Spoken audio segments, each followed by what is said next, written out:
Hello, friends. Welcome to OAVA's weekly update on money and economy.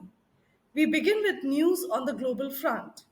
The latest quarterly GDP data released for the world's largest economy, that is the US, indicates that growth remains resilient in spite of Federal Reserve rate hikes.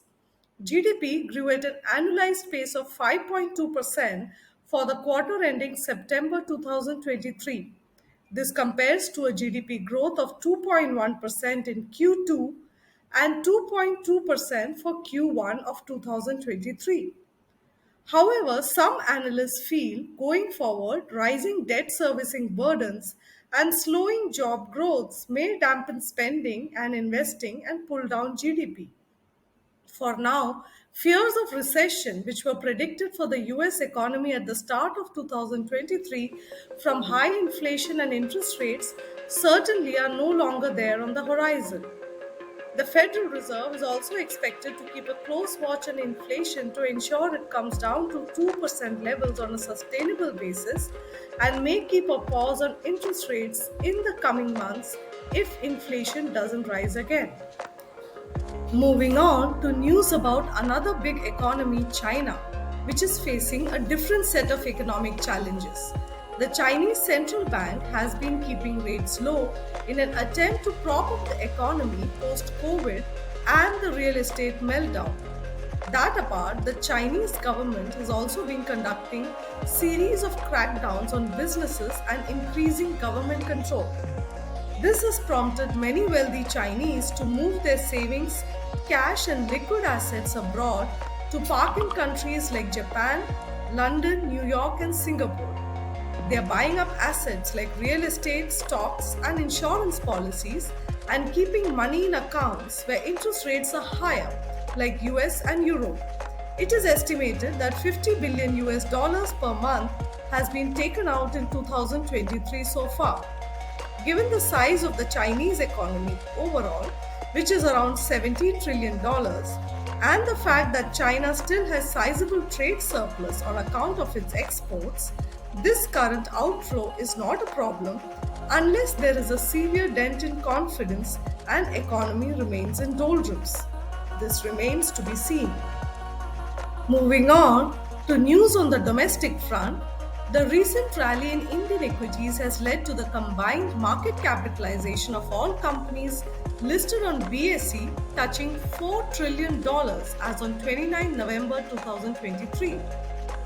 In this year, 2023, India has recorded the second fastest growth in terms of market capitalization in dollar terms after the United States. The key drivers of this rise has been steady high profitability of corporates, decent growth prospects of the economy, with GDP slated to grow around 6.5% for FY23 as per various estimates, stable banking sector, and strong domestic flows. The other markets valued at more than 4 trillion US dollars worth market capitalization include the US, China, Japan, and Hong Kong, making India the fifth entrant in this elite club.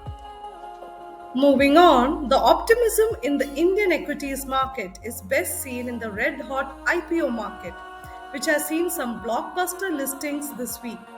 IRIDA, or Indian Renewable Energy Development Agency Limited, a GOI owned mini Ratna, made its debut on the exchange this week and ended first day of listing with a close of Rs 60, up 87% from its issue price of Rs 32. Tata Technologies, which got listed on 30th November, was trading in a range of Rs 1200 to Rs 1350, a premium of nearly 170% to its issue price of Rs 500 per share. Both these issues saw very high oversubscription during the bidding process. Flare Writing Industries and Gandha Refineries are other IPOs slated to get listed during the week. According to some analysts, the IPO landscape is witnessing a surge in activity driven by both an urge to tap the capital markets pre or post Indian general elections and strong economic activity, positive domestic and foreign investor sentiment towards India. And finally, we end with news on India's fintech sector.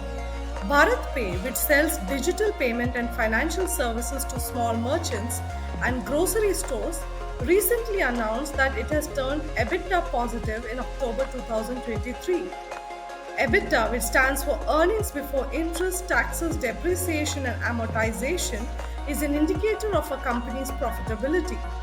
Additionally, BharatPay shared that its annualized revenue has surged past Rs 1,500 crore, a growth of 31% from FY23. BharatPay was founded in 2018 and launched India's first UPI interoperable QR code and the first zero MDR payment acceptance service. It has a registered network of over 1.3 crore merchants across 450 plus cities and is one of the leading players in UPI offline transactions, processing 370 million plus UPI transactions worth rupees 1.7 lakh crores on an annualized basis. That's it from us this week. Please click like, share our content if you found it useful, and do visit our website www.oava.in for information on our courses.